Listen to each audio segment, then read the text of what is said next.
The police were getting closer to the person who killed Maria. Maria's mother was invited to the station the next morning. When the investigators asked why she had lied about not being home until late that night, she simply said she had come back briefly to pick up something and didn't want unnecessary attention. The investigators exchanged puzzled glances.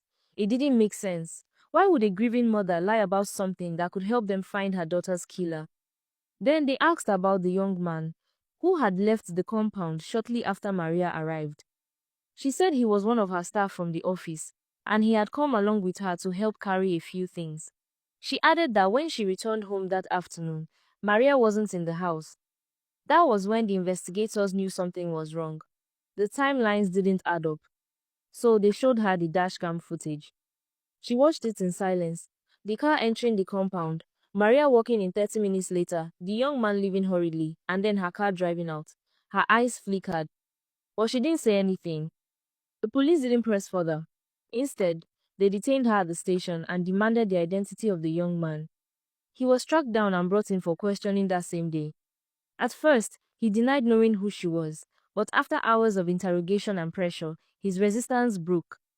His confession stunned the investigators. He wasn't her staff. He was her lover. Maria had walked in on them that Saturday afternoon, in a moment no child should ever witness. Her mother had panicked and the young man had quickly left the house to avoid a scene. Maria, heartbroken and shaking, had gone straight to her room. She was in shock, not just because of the betrayal, but because everything she thought she knew about her family had just collapsed in front of her eyes. She confronted her mother, asking how she could do something so shameful to her father, a man who had never given them any reason to doubt his loyalty. Her mother had followed her upstairs, knocking on her door, begging to explain. She pleaded, apologized, promised that it wasn't what it looked like.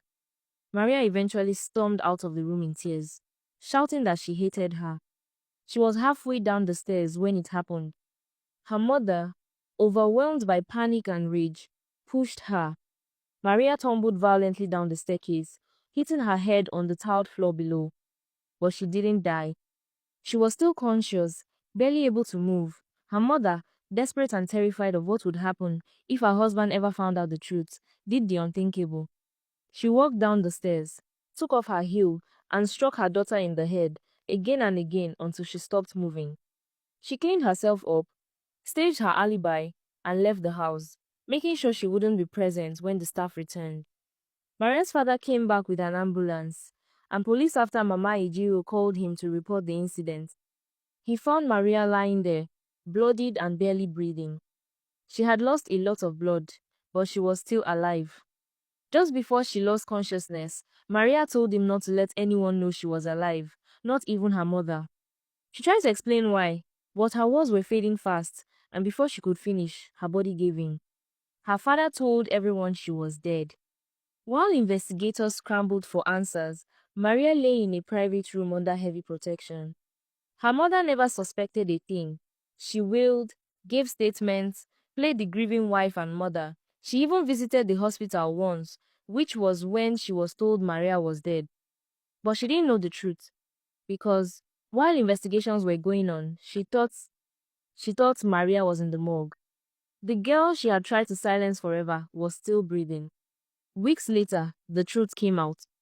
Her confession, combined with the dashcam footage and the young man's statements, led to her conviction. She was sentenced to prison for attempted murder. The courtroom was filled with gasps. Her husband sat still, holding back tears. He had loved her. He had trusted her with the child he once cradled alone. She was the woman he married a year after losing his wife in childbirth, a stepmother who had raised Maria like her own. And now, she was being sentenced for trying to kill her. Maria regained consciousness days after the sentencing. She didn't say much at first. She barely ate. Her eyes were open, but the light in them was dimmed. Months passed and she recovered slowly, with her father always by her side. Then, one morning, she asked her father for one thing: to visit her mother in prison. No one could understand why, but he took her anyway. She sat across from the woman who had raised her, the woman who had hugged her through her first heartbreak, packed her lunch every school day, tied her hair every day. the same woman who had tried to end her life. And yet, Maria didn't scream. She didn't cry. She just looked at her. Her mother's eyes were sunken, her hands shaking.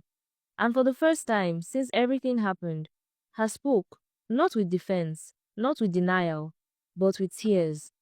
She said she didn't know what came over her that day. That fear and shame had clouded her judgment. That she had failed, not just as a wife but as a mother. She said she deserved the punishment. Every second of it. But still, she loved Maria. She woke up every day haunted by what she had done. Maria's eyes welled, but she didn't let the tears fall. She remembered birthday cakes, how her mother always packed school lunches, how she stayed up at night whenever she was having fever.